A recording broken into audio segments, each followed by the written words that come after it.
Welcome back to Chasing Tents. My name is Abhi. Thank you so much for joining me, guys, and welcome back to this vlogging suite. I've not really vlogged from this room for a very long time. It's normally been on the circuit or in the editing room, I call it, while me kind of watching my own videos and then explaining everything to you what happened on a track day. So this video, I'm going to keep it hopefully short and sweet. No cinematics, no music, nothing, no drone footage.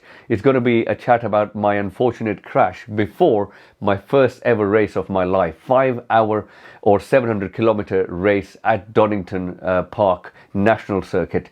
Yeah, unfortunately I crashed on the Thursday and the race was on Saturday. Normally we have a test day before every race, so I don't do sprint racing. I only do endurance racing with no limits racing or no limit track days.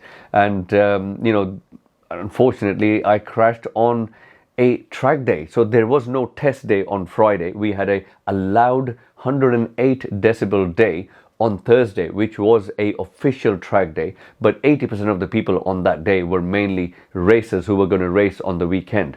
So and I was there, I booked it, and it was a lot of money that track day, but I booked it thinking I'm going to make the most of it, prepare myself mentally, physically, and also kind of bike wise, calibrating the bike and everything, and be ready for the race.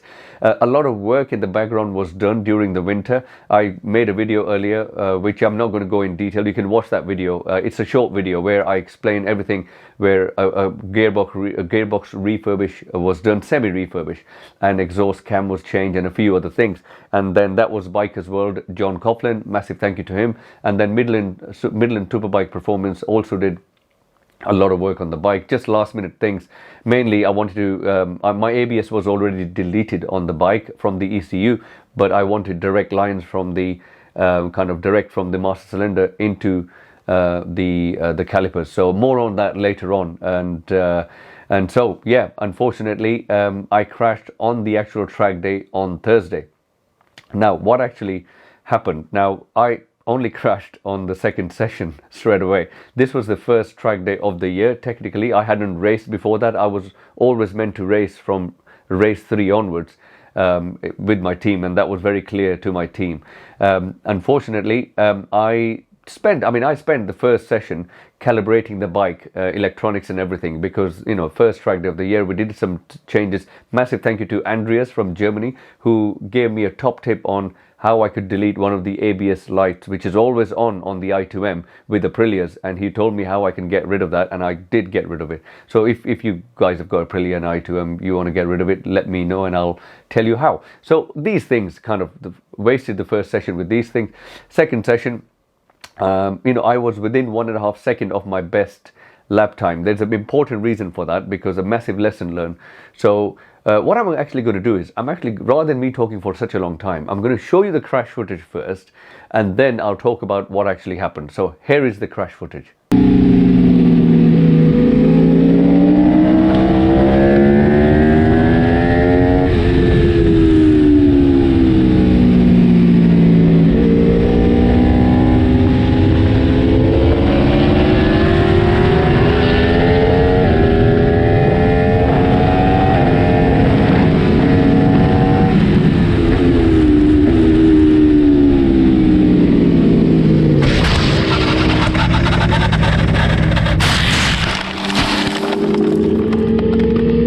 I unfortunately took a massive chunk of my kind of brake lever, just pressed it really hard, and there's a big reason for that.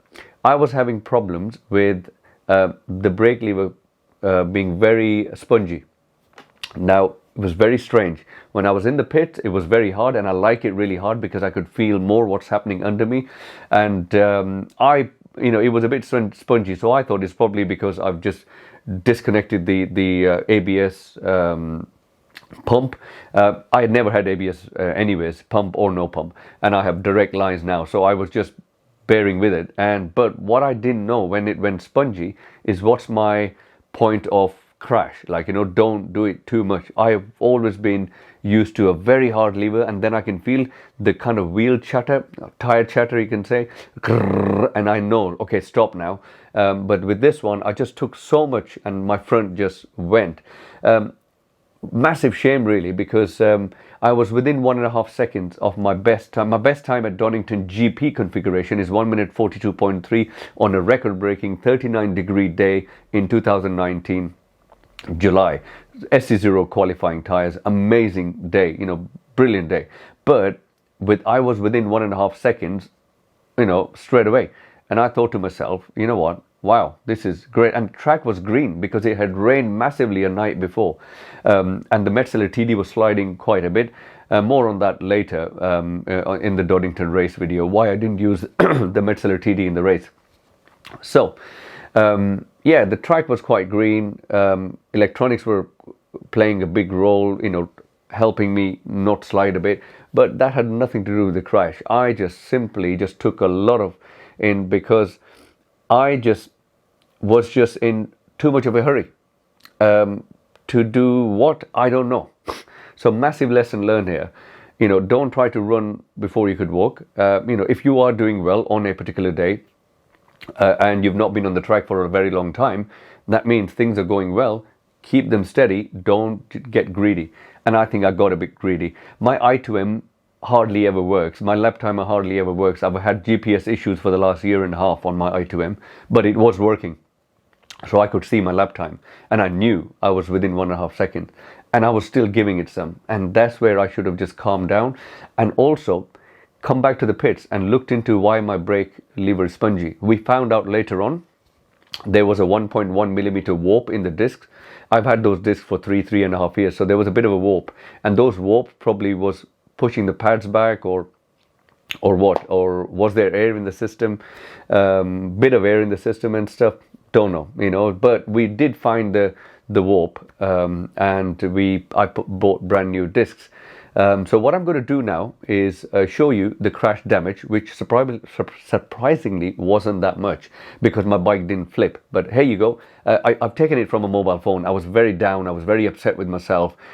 48 hours before the race I crashed. So here's the footage and then I'll come back and I'll tell you something important. Okay, here we are, a bit of an update on the unfortunate crash today. We'll start from the front. I've taken some of the fairings off because it's just gravel rash stuff like this, very annoying. Bike was pretty much pristine when I took it to the track today. First track day of the year. Screen unfortunately is broken, but it's okay, no big deal.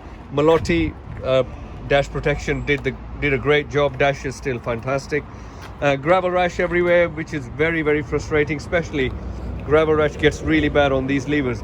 Surprisingly, these didn't break. Light Tech levers, I think, are they bent? Oh, they are bent slightly. So yeah, we might need a actually this is not the Light Tech one. I think this is an aftermarket Chinesey one, which I put in emergency once, if I remember, when I crashed at Snetterton about 2.5 years ago. So yeah, not had a crash for 2.5 years, but it is what it is, just lost the front. Gravel rash a bit here and there, which is really, really upsetting, but it is what it is. I'm really surprised by these kind of chunks which have come off from the seat, really, really surprised by that. Because honestly, I don't know how they came off, but anyways, RNG protection as always have done a good job, and you know what, it comes out that much that the GB protection didn't even have to do any work, and all the stuff down there is fantastic. Everything looks great. Of course, these are consumables. You kind of always know they're going to go first, so need new one of these. Massive shout out to Malloty Racing protection, front and back. Absolutely no damage to the Olin's front, and absolutely no damage to the swing arm at the back. And obviously the carbon protection has done its job. So all in all, it's not been too damaged at all. One thing it is, obviously, I must mention, when an Aprilia falls down, this way especially, this is like I think a crankcase breather tube or something, basically all the oil comes from the top and just starts going everywhere. So basically the bike's covered in oil. So tomorrow, what we're going to do, a day before the race, we're just going to strip everything, absolutely everything, and going to clean air box, air tubes in there, everything. So just want to make sure it passes scrutineering with flying colors. So yeah, the other side is pretty much absolutely pristine, nothing wrong there whatsoever. The bike never kind of went the other way, so it was fine. Just upsetting, I mean, the brakes feel really, really good, so probably I just gave it a bit too much on the brakes, but what can you do? Just for the record, Donington 5th of May, advanced group. What a waste of a day. Problem, bike felt absolutely sublime today, and I ruined the sublime design graphics. What can you do? I was very upset at the track, but I'm much better now after taking the bike. I only did a session and a half, and then I took the bike to Midland Superbike Performance, who did some work on the bike 2 days ago. So they just looked at everything and they said everything looks fantastic, there's no serious issues. But tomorrow is another day. We're gonna do a complete strip off, and just want to make sure everything is spot on. I just want to say something here, a very important piece. It's so important when something like this happens for the biking community to get together, or people who support you, and they get together, like Road Race Performance. Brett from Road Race Performance, Shropshire, last minute notice, he said, mate, come over to my house, I've got the parts from the warehouse, just take them, give me the money later on. And I am in the Black Country, he's in Shropshire, so I went straight away. Then Giles Harwood, MD, Bike HPS in Derby, even he told me, what, I'm in Derby, I've got the parts for you, come and collect them, and we'll sort out the payment whenever.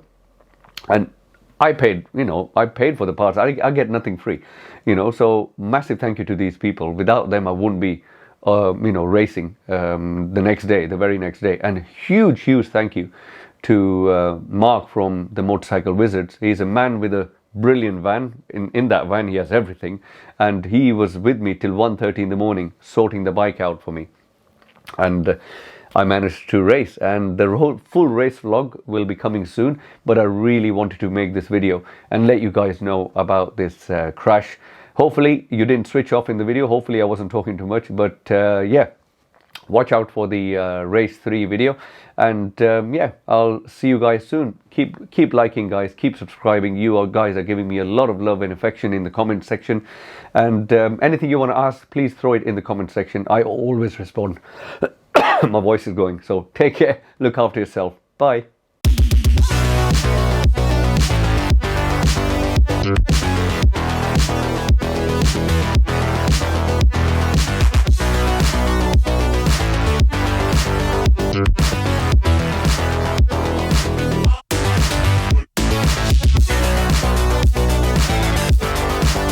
Yeah.